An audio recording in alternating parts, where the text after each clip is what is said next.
कि पहिरा दो हमके अपने नाम के कंगनवा, दुल्हन बना के ले जा अपने अंगनवा, दुल्हन बना के ले जा अपने अंगनवा।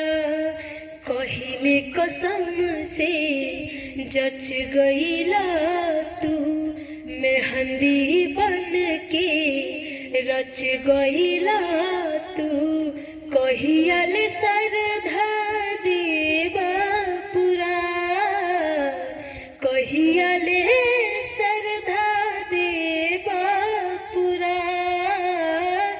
अपन प्रेम कहानी में अजब के रोग धरा दिहला राजा हमकी जवानी में, अजब के रोग धरा दिहला राजा हमकी जवानी।